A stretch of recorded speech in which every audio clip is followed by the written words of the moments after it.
À Ouagadougou, l'apparition de 1000 bus neufs redessine brutalement des trajets urbains, longtemps fragmentés, visibles dès les premières semaines dans toute la capitale. Financés sans dette extérieure par l'or et le coton nationaux, ces véhicules promettent mobilité accrue, emplois locaux, audits publics réguliers et imposent un test immédiat de souveraineté économique dans un pays sous pression sécuritaire constante. Que signifie ce pari concret pour les familles pressées, pour la ville entière et pour Ibrahim Traoré face à des marchés mondiaux volatiles aujourd'hui et demain? Un modèle africain contraint émerge, observé de près, potentiellement imité à court terme. Cette analyse propose d'examiner ce que révèle réellement le projet des 1000 bus, au-delà de son image spectaculaire et de son impact immédiat dans les rues de Ouagadougou. L'objectif est clair: comprendre en quelques minutes si ce choix audacieux ouvre une voie crédible de développement autonome ou s'il expose le pays à un risque structurel majeur à moyen terme. Le projet concentre en effet des tensions rarement réunies: guerre interne persistante, pression terroriste continue, dépendance à des ressources naturelles volatiles et exigences de résultats rapides pour une population urbaine éprouvée. Il oblige surtout à reconsidérer la souveraineté économique non comme un slogan politique, mais comme une suite de décisions budgétaires concrètes, mesurables et vérifiables. Chaque bus en circulation renvoie à des arbitrages précis entre investissement initial, coût de maintenance, formation locale et résilience financière. Dans ce contexte, Ibrahim Traoré ne cherche pas seulement à améliorer la mobilité urbaine, mais à produire un signal lisible, capable de restaurer une forme de confiance collective. L'enjeu pour le lecteur est donc double: évaluer la solidité de cette stratégie et mesurer ce qu'elle implique concrètement pour la trajectoire économique du Burkina Faso. Plus de 80 millions de dollars ont été mobilisés sans dette extérieure, uniquement à partir de l'or et du coton nationaux. Ce chiffre, engagé en pleine guerre interne, place immédiatement le projet des 1000 bus dans une catégorie exceptionnelle en Afrique contemporaine. Cette initiative ne surgit pas dans un vide politique ou économique. Le Burkina Faso traverse une période marquée par une insécurité persistante, une pression terroriste élevée et une défiance ancienne envers les modèles de développement fondés sur l'endettement extérieur. Dans ce contexte contraint, le pouvoir cherche un levier visible, rapide et mesurable, capable de produire un effet tangible sur la vie quotidienne urbaine. Le choix du transport public répond précisément à cette exigence de lisibilité. À Ouagadougou, avant le projet, la mobilité reposait largement sur des minibus vétustes, irréguliers et saturés. Les déplacements quotidiens représentaient un obstacle concret à l'accès au travail, à l'éducation et aux soins. Introduire une flotte structurée de bus ne relève donc pas d'un symbole abstrait, mais d'une intervention directe sur un point de friction majeur de la ville. Le changement est perceptible dès les premiers trajets, sans nécessiter de longs délais d'attente. Ibrahim Traoré transforme ainsi une contrainte en démonstration. En mobilisant des ressources internes, il cherche à montrer qu'un État sous pression peut agir sans recourir immédiatement aux financements extérieurs. Les bus deviennent alors un instrument, mais surtout un signal politique et économique, destiné autant à la population qu'aux observateurs régionaux et internationaux. Ce cadre explique la logique de concentration du projet. Plutôt que de disperser les investissements, le pouvoir mise sur un secteur capable de générer des effets en chaîne: emploi local, formation technique, productivité urbaine et confiance collective. La visibilité du dispositif renforce cette dynamique car chaque ligne mise en service rend l'effort financier immédiatement perceptible. La question centrale reste ouverte. Cette démonstration initiale suffit-elle à enclencher une trajectoire durable ou ne constitue-t-elle qu'un instant favorable dans un environnement structurellement instable? Pour saisir l'impact concret du projet, il faut quitter les annonces officielles et suivre les trajectoires individuelles qu'il a déjà modifiées dans la capitale. Le premier repère est celui d'un jeune technicien formé dans les ateliers réorganisés de Ouagadougou. Avant le lancement des 1000 bus, son horizon professionnel se limitait à des emplois informels, précaires et mal rémunérés. En quelques mois, il acquiert des compétences mécaniques certifiées, participe à l'assemblage et à la maintenance des véhicules et intègre une économie formelle structurée. Le changement est discret mais décisif pour sa stabilité future. Un second personnage guide se dessine du côté des usagers. Une employée vivant en périphérie réduisait auparavant ses déplacements pour éviter des trajets longs et imprévisibles. L'arrivée de lignes régulières modifie son quotidien de manière tangible. Les horaires deviennent plus fiables, l'accès au travail et aux services publics se stabilise et la fatigue liée au transport diminue. Pris isolément, ces gains semblent modestes. Additionnés à l'échelle de milliers de foyers, ils transforment cependant le rythme urbain. Ces deux trajectoires illustrent une logique commune. Le projet ne vise pas uniquement la circulation des bus, mais l'activation simultanée de plusieurs leviers. Emploi local, montée en compétences, productivité quotidienne et sentiment de normalité dans un environnement instable. En reliant les quartiers périphériques au centre, le réseau agit comme un accélérateur silencieux, réduisant les frictions qui freinaient l'activité économique ordinaire. Toutefois, ces effets restent précoces et concentrés. Ils dépendent de la continuité de l'exploitation, de la qualité de la maintenance et de la capacité à absorber des chocs économiques. À ce stade, l'expérience montre surtout qu'une politique ciblée peut produire des résultats visibles rapidement, sans garantir encore leur permanence. Tout commence par une décision de rupture, prise dans un contexte où la prudence aurait été l'option dominante. En pleine guerre interne et sous pression sécuritaire constante, le pouvoir burkinabé tranche.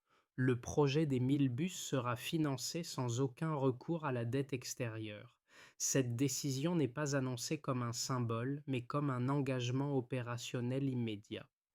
Ibrahim Traoré valide ce choix comme un acte fondateur, à la fois économique et politique, assumant d'emblée les contraintes qu'il implique. La phase d'activation est rapide. Les dépôts de Ouagadougou sont réaménagés, les flux financiers issus de l'or et du coton sont redirigés et les premières commandes de composants sont lancées sans phase pilote prolongée. Le calendrier est volontairement serré. Chaque semaine compte car le projet doit produire des effets visibles avant que le scepticisme ne s'installe. Cette compression du temps transforme la mise en œuvre en test permanent de coordination administrative et technique. Vient ensuite la montée en puissance, premier moment de tension réelle. Les pièces arrivent de manière échelonnée, parfois irrégulière. Les équipes locales doivent apprendre en produisant, sous contrainte de délai. Chaque retard technique se répercute immédiatement sur l'ensemble du planning. Les ateliers fonctionnent à flux tendu, avec peu de marge de manœuvre. Des milliers de jeunes sont formés en accéléré au métier de l'assemblage, de la mécanique et de la logistique.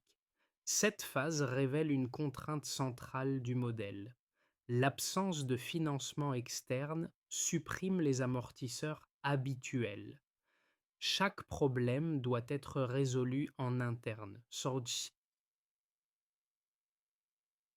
sans possibilité de rallonge budgétaire rapide.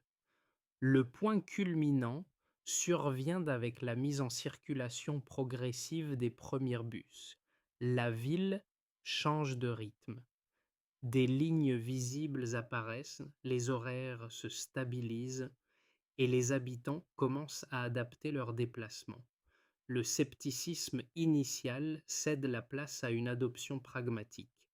Ce basculement est crucial. Le projet cesse d'être une promesse politique pour devenir une infrastructure vécue au quotidien. À ce stade, la crédibilité ne se joue plus dans les discours, mais dans la régularité des trajets et la fiabilité du service. Cette phase s'accompagne d'un effort de transparence inédit. Les audits financiers sont publiés, les dépenses détaillées, et chaque étape est présentée comme une preuve de gestion maîtrisée. Ibrahim Traoré insiste sur ce point. Sans contrôle public visible, la démonstration perdrait sa valeur. La transparence devient ainsi un outil stratégique destiné à renforcer l'acceptabilité sociale et à désamorcer les critiques internes. Puis viennent les répliques, moins spectaculaires mais déterminantes. L'exploitation quotidienne révèle de nouveaux défis. Maintenance continue, disponibilité des pièces, formation des conducteurs, gestion des flux aux heures de pointe. Chaque bus immobilisé devient un signal négatif potentiel. Pour y répondre, une industrie locale de maintenance commence à se structurer. Les équipes apprennent à réparer, adapter et optimiser, réduisant progressivement la dépendance aux fournisseurs extérieurs. Cette dernière phase marque un glissement stratégique. Le projet ne repose plus seulement sur l'investissement initial, mais sur la capacité à durer. La séquence complète révèle ainsi une dynamique en 3 temps. Activation audacieuse, montée sous contrainte, puis stabilisation précaire. Chaque succès renforce l'argument de l'autonomie. Chaque difficulté rappelle l'absence de filet de sécurité. C'est dans cet équilibre instable que se joue désormais la portée réelle du projet. Le point de comparaison initial est net. Avant le lancement du projet, le système de transport urbain de Ouagadougou reposait sur une offre fragmentée, largement informelle et peu fiable. Après le déploiement progressif des 1000 bus, un premier indicateur s'impose. Sur les axes les plus fréquentés, les temps de trajet moyens ont diminué d'environ 30%. Cette baisse constitue le passage du désordre à une régularité mesurable, avec des effets immédiats sur l'organisation quotidienne. Ce premier chiffre appelle une clarification essentielle. Une réduction de 30% du temps de déplacement ne représente pas seulement un gain de confort. Elle se traduit par un accès plus régulier au travail, à l'école et aux services de santé, ainsi que par une diminution de l'incertitude horaire. Dans un environnement urbain sous tension, cette prévisibilité agit comme un multiplicateur silencieux de productivité et de stabilité sociale. Le deuxième indicateur structure la lecture financière du projet. Plus de 80 millions de dollars ont été investis sans recourir à la dette extérieure. En pratique, cela signifie que chaque dollar engagé provient directement des revenus de l'or et du coton nationaux. Contrairement aux projets financés par des prêts multilatéraux, il n'existe ici ni étalement du remboursement ni période de grâce. Chaque dépense doit produire un effet rapide car elle n'est protégée par aucun mécanisme d'amortissement externe. Cette contrainte modifie profondément la logique budgétaire. Le financement interne impose une discipline immédiate dans l'allocation des ressources. Les choix sont resserrés, les priorités hiérarchisées et les marges d'erreur réduites. Pour Ibrahim Traoré, ce cadre constitue à la fois une limite et un argument. Il oblige à concentrer l'investissement sur des actifs visibles et à impact direct, plutôt que sur des programmes diffus aux résultats différés. Le troisième indicateur concerne l'emploi. Le projet a généré plus de 10 000 emplois directs et indirects, répartis entre l'assemblage, la maintenance, la gestion du réseau et les activités connexes. Ce volume dépasse celui d'une simple exploitation de transport public. Il révèle l'émergence d'une chaîne de valeur locale, où la formation technique joue un rôle central.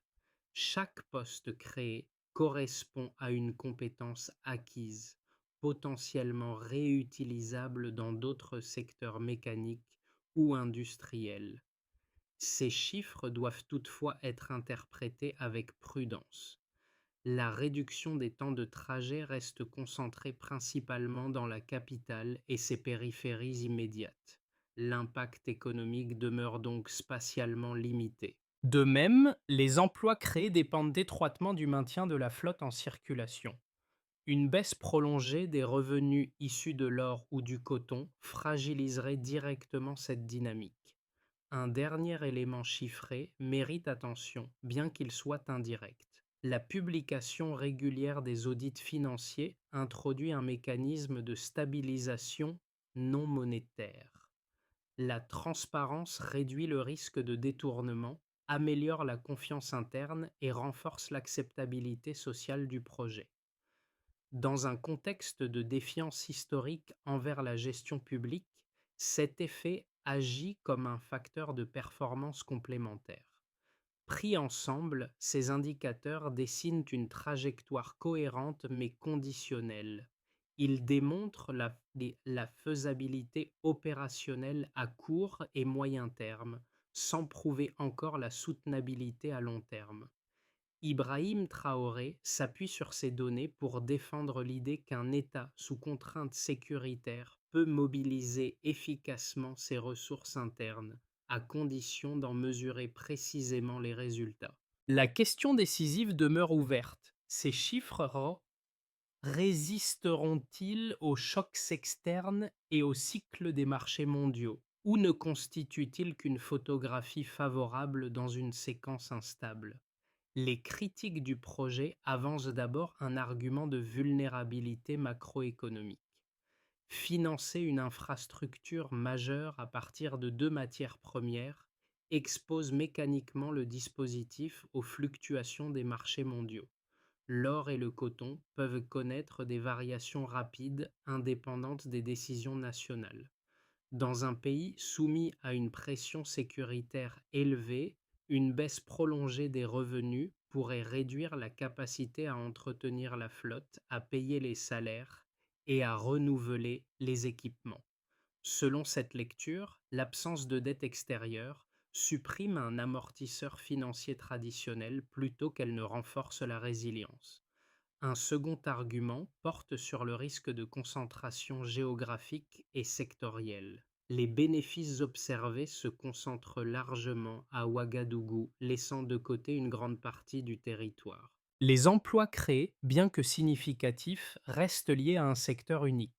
Les détracteurs estiment qu'un choc touchant le transport urbain produirait des effets en cascade sur l'emploi et la productivité locale. Dans cette perspective, le projet serait efficace à court terme, mais insuffisamment diversifié pour constituer une base de développement équilibrée. Ces critiques méritent d'être prises au sérieux, car elles identifient des failles structurelles réelles. Toutefois, les éléments observables apportent une réponse partielle mais tangible. La dépendance aux matières premières est assumée comme un levier stratégique plutôt qu'un angle mort. En l'absence de dette, la contrainte budgétaire est immédiate et visible, ce qui renforce la discipline dans l'allocation des ressources. Les audits publics réguliers réduisent le risque de mauvaise gestion et limitent les dérives même en période de tension. Sur le plan sectoriel, les données montrent que la chaîne de valeur dépasse le simple transport. La formation technique, la maintenance locale et l'assemblage créent des compétences transférables vers d'autres activités mécaniques. Autrement dit, l'investissement ne se limite pas à des actifs roulants, mais construit un capital humain réutilisable. Cette dimension atténue, sans l'annuler, le risque de concentration. Enfin, l'argument géographique évolue avec le temps. Le choix de commencer par la capitale répond à une logique d'impact rapide et mesurable. Il s'agit d'une phase test, non d'un aboutissement. Ibrahim Traoré présente cette séquence initiale comme une démonstration destinée à produire des preuves avant toute extension prudente. Le débat reste donc ouvert, mais il s'appuie désormais sur des faits observables plutôt que sur des hypothèses abstraites. Et c'est ici que la phase la plus décisive commence. À ce stade, le projet cesse d'être seulement un programme de transport pour devenir un révélateur de méthode. Ce qui modifie la lecture n'est plus le nombre de bus en circulation, mais la capacité de l'État à coordonner financement interne, production locale, exploitation quotidienne et contrôle public dans un environnement fortement contraint. La réussite partielle observée montre qu'un investissement visible peut servir de colonne vertébrale à une organisation économique plus large. Le véritable basculement intervient lorsque la maintenance commence à être assurée majoritairement par des équipes locales. Ce détail, souvent relégué au second plan, transforme l'équation du risque. Tant que l'entretien dépend de fournisseurs extérieurs, chaque panne menace l'ensemble du système. En internalisant progressivement ses compétences, le projet réduit son exposition opérationnelle, même si la contrainte financière demeure entière. Ibrahim Traoré s'appuie sur cette évolution pour déplacer le débat public. La question n'est plus seulement de savoir s'il est possible de financer sans dette, mais s'il est possible d'apprendre assez vite pour durer sans dépendance technique. Cette nuance transforme la souveraineté économique en processus continu plutôt qu'en état final. Ce point médian éclaire aussi les limites. La méthode fonctionne tant que la coordination reste étroite et la transparence maintenue. Un relâchement sur l'un de ces fronts fragiliserait immédiatement l'ensemble. Le projet entre ainsi dans une phase décisive où chaque ajustement compte davantage que l'annonce initiale. Pour les institutions publiques, les effets du projet se manifestent d'abord dans la gestion quotidienne de la ville. La régularité accrue des lignes et la visibilité des horaires facilitent la planification urbaine et réduisent la pression exercée par des réseaux informels difficiles à contrôler. La baisse d'environ 30% des temps de trajet sur certains axes améliore l'accès aux services publics essentiels, notamment les écoles et les centres de santé. Cette amélioration n'est pas uniquement logistique. Elle renforce la crédibilité de l'action publique dans un contexte où la confiance institutionnelle est fragile et souvent mise à l'épreuve. Pour les entreprises et les acteurs économiques, l'impact se concentre sur la productivité. Des déplacements plus courts et plus prévisibles réduisent les retards, stabilisent les horaires de travail et fluidifient les échanges commerciaux urbains. Les petites activités dépendantes de la mobilité quotidienne, comme le commerce de proximité et les services, bénéficient directement de cette régularité. La création de plus de 10 000 emplois directs et indirects stimule également la demande locale. Cet effet de revenu interne alimente un cercle économique resserré, concentré sur la capitale, mais perceptible à court terme. Du point de vue des habitants, les conséquences sont plus diffuses, mais profondément structurantes. Les familles vivant en périphérie gagnent un accès plus fiable au centre-ville, ce qui élargit leurs opportunités professionnelles et éducatives. Le temps libéré par la réduction des trajets se transforme en heures supplémentaires pour le travail, la vie familiale ou le repos. Cette amélioration du quotidien rarement visible dans les indicateurs macroéconomiques joue un rôle décisif dans l'acceptation sociale du projet. Elle ancre la politique publique dans une expérience vécue, répétée chaque jour. À l'échelle régionale, les effets restent indirects mais déjà observables. Le projet attire l'attention de pays confrontés à des dilemmes similaires entre souveraineté économique et contraintes budgétaires. Il est suivi comme une expérience plutôt que comme un modèle prêt à l'emploi. Les observateurs régionaux s'intéressent particulièrement à la capacité du Burkina Faso à maintenir la flotte, à financer l'entretien et à résister aux fluctuations des prix de l'or et du coton. Dans ce cadre, l'initiative fonctionne comme un laboratoire à ciel ouvert dont chaque évolution est scrutée. Ibrahim Traoré relie explicitement ses conséquences à une vision politique plus large. Il présente les gains de mobilité, d'emploi et de compétences locales comme des preuves que la souveraineté économique peut produire des résultats tangibles à court terme. Toutefois, ce discours s'accompagne d'une prudence stratégique. Les bénéfices observés restent concentrés géographiquement et dépendants d'un équilibre financier délicat. Ils ne constituent pas encore une transformation nationale, mais une accumulation d'effets conditionnels. Ainsi, les conséquences du projet ne sont ni uniformes ni définitives. Elles dessinent une mosaïque d'impacts positifs mais fragiles, variables selon les acteurs et les territoires. C'est précisément cette hétérogénéité qui rend l'expérience pertinente. Elle montre ce que la souveraineté économique permet déjà et ce qu'elle n'a pas encore sécurisé dans la durée. Le scénario de base repose sur une stabilisation prudente du dispositif existant. Dans cette trajectoire, la flotte actuelle est maintenue en fonctionnement sans extension majeure.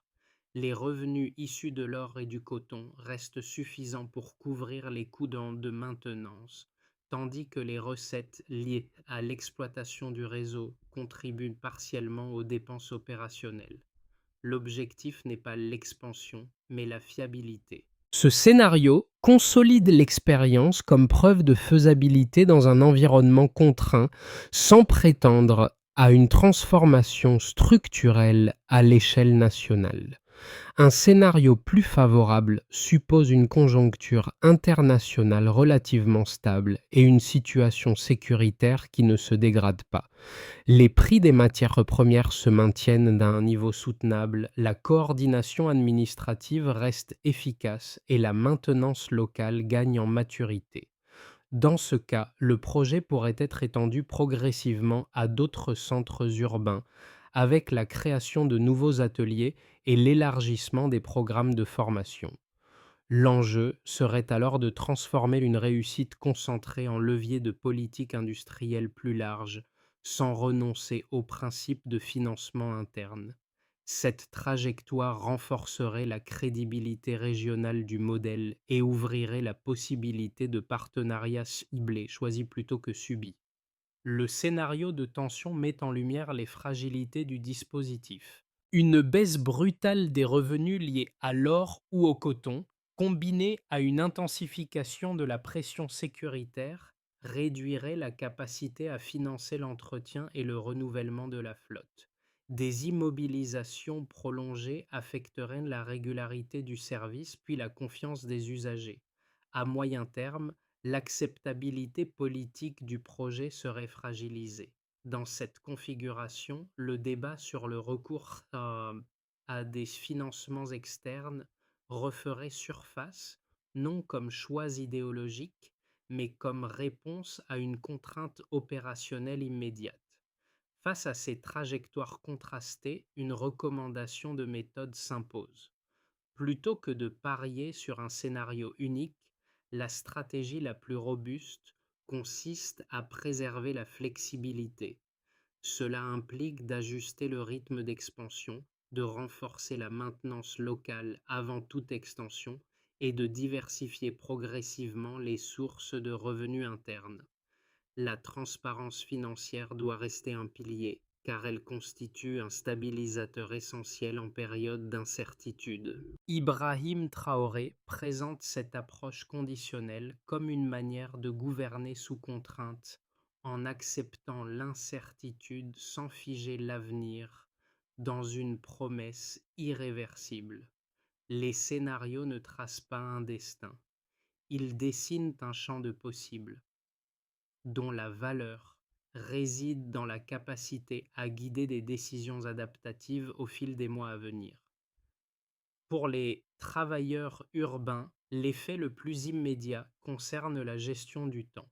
Des trajets plus courts et plus prévisibles réduisent l'incertitude quotidienne liée au déplacement.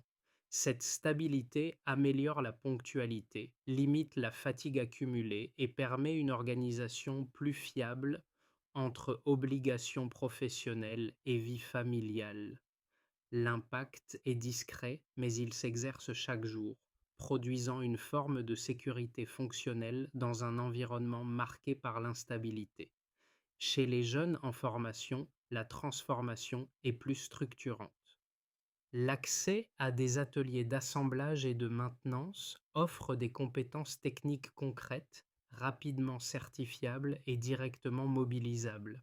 Ces savoir-faire dépassent le cadre du transport public. Ils peuvent être transférés vers d'autres secteurs mécaniques ou industriels, élargissant les perspectives professionnelles. Pour une génération souvent confrontée au chômage ou à l'informalité, cette expérience représente une insertion durable plutôt qu'une opportunité ponctuelle. Pour les familles vivant en périphérie, les changements se mesurent en possibilités nouvelles. Un accès plus régulier au centre-ville facilite la fréquentation des écoles, des structures de soins et des marchés. Les décisions quotidiennes ne sont plus dictées uniquement par la distance ou l'imprévisibilité des transports. Cette ouverture progressive réduit certaines inégalités urbaines, même si elle ne les efface pas totalement. Elle modifie néanmoins la perception de ce qui est accessible ou non dans la ville. Enfin, pour les citoyens observateurs, le projet agit comme un repère symbolique. Voir une infrastructure fonctionner sans financement extérieur visible modifie la perception de l'action publique.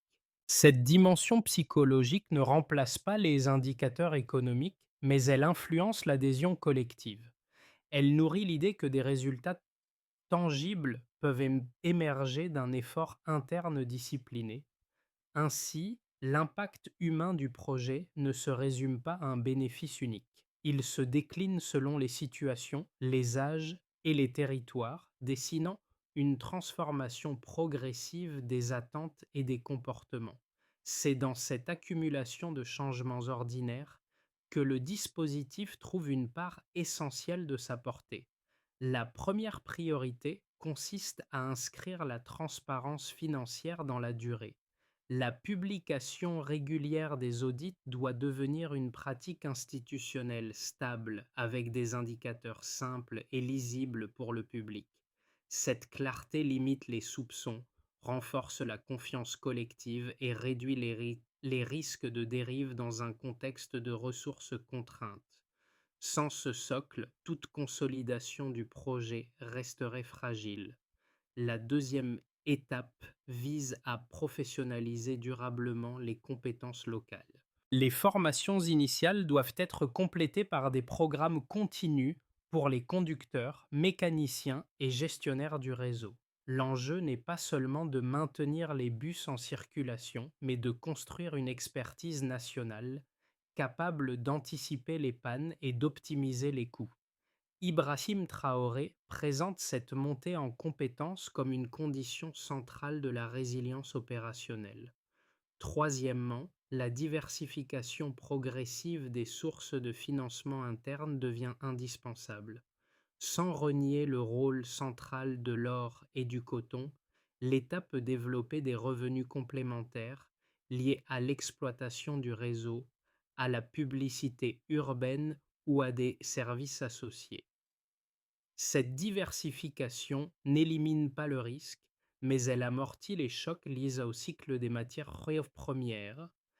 La quatrième étape concerne une extension territoriale maîtrisée. Toute projection vers d'autres villes doit s'appuyer sur des capacités locales déjà préparées, avec des ateliers fonctionnels et des équipes formées en amont. Un déploiement trop rapide diluerait les ressources et affaiblirait la maintenance existante. La prudence devient ici un outil de performance. Enfin, l'implication des citoyens constitue un levier souvent sous-estimé. Des mécanismes de consultation régulière sur les lignes, les horaires et les besoins locaux renforcent la légitimité du dispositif.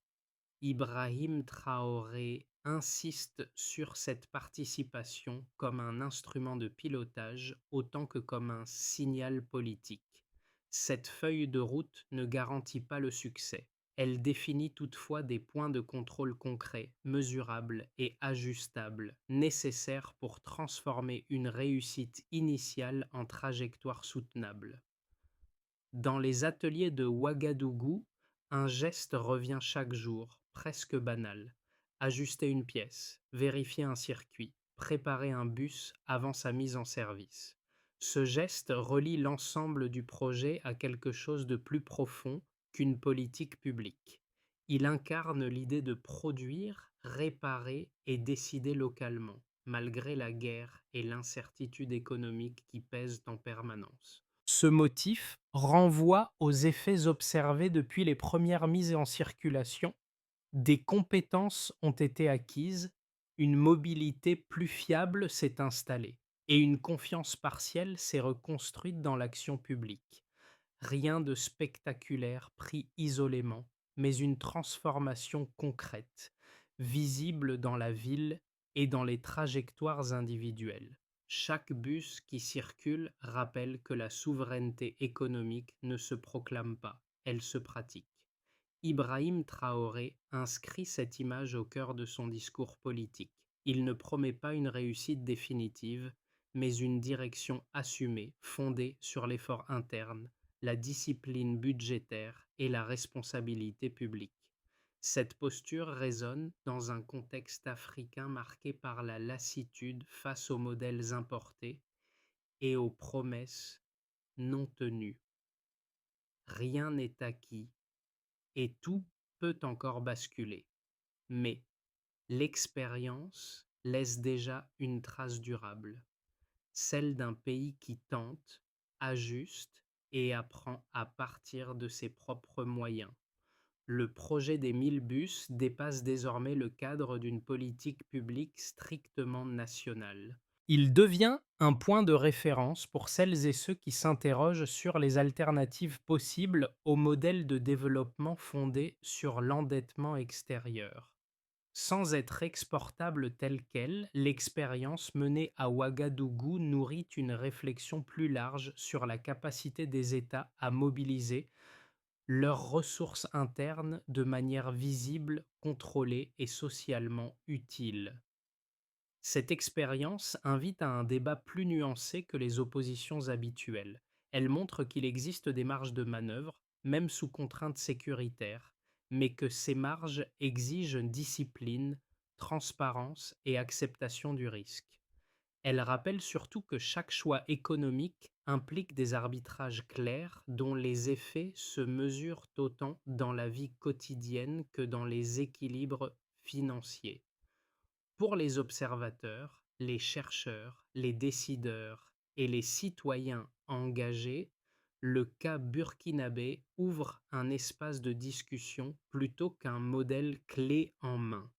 Il pose des questions sur la souveraineté, la résilience et la responsabilité publique, sans fournir de réponse définitive.